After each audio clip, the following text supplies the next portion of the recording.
Hi folks, you're with Tacitus today at your pushback channel, and thank you for joining this audio live stream. In this essay, I'd like to talk about a topic that's come up in Australia, at least in local political discussion, a topic that's come up to do with changing the tax laws around investment real estate. That's not the family home or anything like that, but property investors in residential real estate. Now, the face of real estate has changed radically in Australia over the last 25 or so years, probably closer to like 28 years, I guess, but changed absolutely out of all sight. Now, typically, what it used to be that the property was residential property was seen as a place that like a house that you bought to raise your family or to live in. It was a place to live. Now there were some investors, and not many, but there were some. But it's different now that there's claims, by statisticians saying, hardly anybody owns residential investment property. It's all privately owned, and that's bullshit. The lies that come out of the real estate data analytics firms is insane, and it's so easily and provably false but for some reason it's reported in the newspapers. But the current federal government is supposedly going to debate the issue in the not too distant future, in a few months' time, I think. Should the tax laws around investment real estate be changed? Now, a number of people are running around going, it's communism and it's socialism, it's this and that. I don't agree. I'm one of the ones that says no, but houses should be for people to live in. Residential property should be for people to live in. And when it changed from a live-in-it model to a thing where offshore investors and property investors got into it to use the tax offset provisions. Once they got into that, then it was when property prices were increasing so quickly due to mass migration, it turned into all it did was produce windfall profits to the small number of people who could afford to acquire real estate on any sort of scale.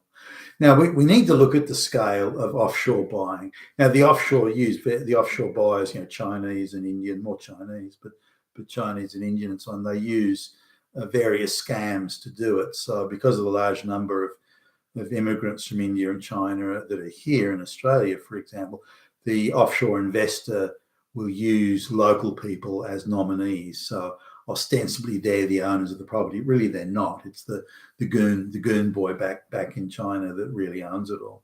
And if these people misbehave in any way, the local nominees, they threaten their relatives back in China or India and so on. So and it's not hard to do. Do you want your grandmother to go to that nice nursing home where she'll be well looked after, or do you want to go to that shitty one down the road where they'll forget to feed her 3 days out of 5? So it's easy to bring these people to heel and say, hey, do this, do that. But if I look at one suburb, which is one of the wealthiest postcodes in Australia, and it's quite a small one. There's not like there's a lot of houses in this suburb, this quite small suburb, and one Chinese investor owns 35 properties in just that one small suburb. There's another much bigger suburb where the Chinese investor owns over 250 properties, and the list goes on. And even in some of the wealthiest, I think the wealthiest postcode in Australia, this is where the properties are like 30, 50 million a piece. This is there are Chinese investors there that own 10 properties. So it's really a money laundering scam for offshore money, particularly where these people are hardly earning their money by hard work at the grindstone 9 till 5. The profits they're making are illicit, and they want to launder it through various schemes. And property is a great one to clean wash the money, so when it comes out the other end, it looks all legit.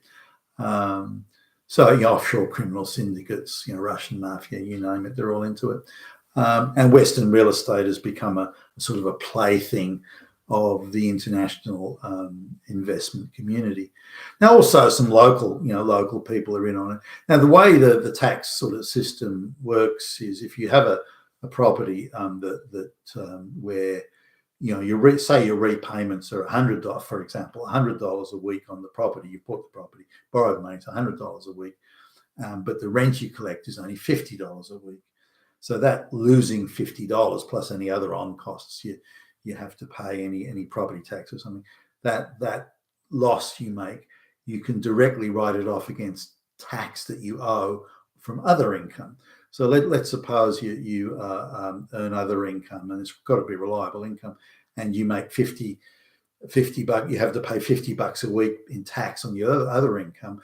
Well, your loss of $50 a week of tax on your property income then means that you pay zero tax. So you've got no tax to pay. So I mean that's a simplified version, but that's how in Australia it's called negative gearing. So now, if you've got a large income, say you're a high salaried sort of dude, or you've got some cozy government contract where gazillions of dollars comes rolling in the door, you've got a very reliable income, and given how fast property prices move, you've only got to hang on to the property for 2 or 3 years to make a windfall profit. So you can go out. So say you make $1 million a year, for example, $1 million a year income, then you're paying, give or take, about $500,000 in tax.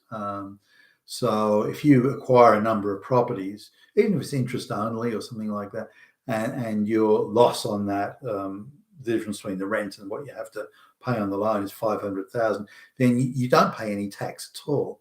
The taxpayers actually paid for you to own those properties. You then flip them 3 years later, and you've made a windfall profit where you pay almost no tax on that. So these are the sort of things that the moneyed and property class and offshore investment class are doing. But it's not something that someone on the bones of their ass can do. It's only the top say 2% of income earners can even dream of this sort of stuff. The rest just can't afford it, or they would buy the shittiest, cheapest, crappiest properties where the appreciation rate is the lowest and where they wouldn't really make that much at all. It's barely worth it for those properties. But I mean, take for example some friends of ours. They bought a house for just over $4 million 5 years ago. Its value today is just on $8 million. So now that was actually, they lived in that house. But let's suppose they bought it as a property. In fact, they did buy an apartment at the same time as a property investment. But if they paid if they bought that house as a property investment, the guy's income's quite high. He could have written off the whole thing on tax, wouldn't have paid a nickel in tax, and would have made a $4 million profit windfall in 5 years. That's not fucking bad for not even lifting a finger. He hasn't done any improvement on the property or anything at all. It's just appreciated out of sight because of buying a prime real estate in that postcode by offshore buyers. Local people can't afford it. You get any expensive house in that area that's been purchased. The guy talks about, it's always been by offshore money. China, a couple of Koreans, interestingly, Indians and so on. But there's no local people can't afford it. So it's just, now the same goes for if I go for housing auctions. Now in the area that I'm in, the house price is depending on whether you got the water views or not, they're between sort of 1.5 and say 3 million. But when the prime real estate comes up for sale, and I wander down to it's just walking distance for me. I wander down to the auctions and have a look at those. There's other than white people as spectators, the white people are now just spectators in the whole thing. The whole bidding process is done by primarily Chinese, but they're all offshore. And I speak Chinese or Mandarin, so I can listen to the accent and get a pretty decent idea of where they come from in China. And so they're just big time international property investors who've got monopoly businesses in China, courtesy of their contacts in with the ruling Communist Party. So they're not having to work for their money. They just got this river of cash, this river avalanche, waterfall of cash just coming straight into their front door.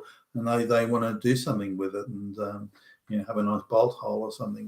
But they just walk around buying property. And you can actually follow these people around. They'll just drive or walk from property to property and just buy it. They don't even blink. Drop a few million here, a few million there, a few million there. They can burn $10+ million in a morning without even looking sideways. That's the wealth these people have. Local people don't have that sort of wealth. And as long as those type of people are players buying properties that otherwise would go to local folks and families, then it's created this massive perversion of non-market activity in the residential real estate market in Australia. Now, the real estate, the local real estate, especially if it's residential, should reflect the purchasing power of the local people. It should reflect that and nothing else. It shouldn't reflect the purchasing power of offshore gazillionaires. So I think the government's debate, assuming they have one, to drastically change the